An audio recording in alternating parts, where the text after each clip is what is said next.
A Gulf War veteran who dedicated her life to offering support to other veterans was killed by a suspected drunk driver over the weekend. Fox 4's Dion Anglin spoke with her family today and has more live from Grand Prairie tonight. Dion.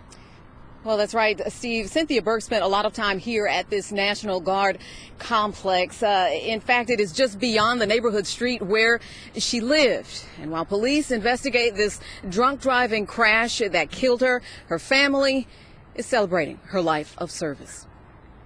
Feeling bad and, I'm hurt, but she made us strong and we get through it.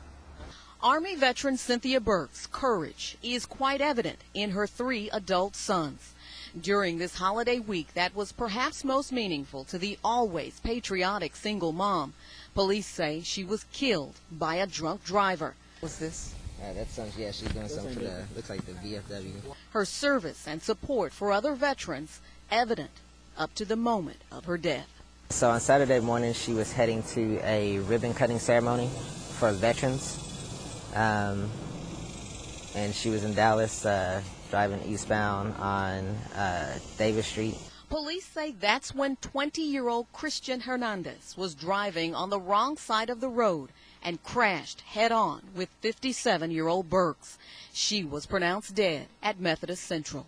She had a talent for whenever she walked in the room. Everybody knew she was there. She can make people laugh, and she was tough. I'm hoping that they will. Fox 4 first met Burks in the late 90s. That's when Sean Rabb interviewed her for a Fox 4 report. It focused on her receiving an Army medical discharge relating to an illness she believed she contracted while serving in the Middle East during the Gulf War.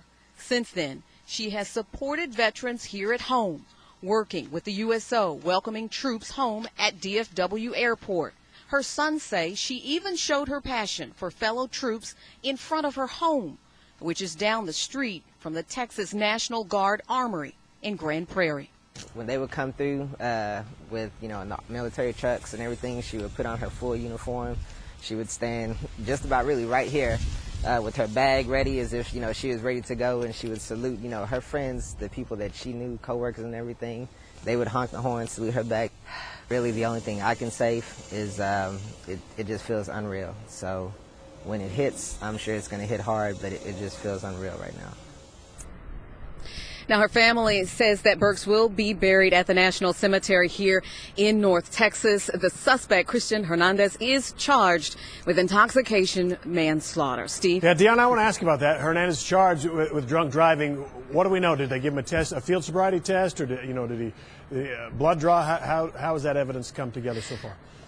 Well, so far, police are not sharing all of the evidence that they gathered there at the scene on Saturday morning. They haven't made all of that clear, but we do know that the TABC is now involved. In fact, that agency has let us know that they have opened a preliminary investigation, obviously, to find out, where Hernandez was before that crash. Right, Steve? And maybe potentially if he were overserved or something like that. All right, Dion Anglin in Grand Prairie, thank you.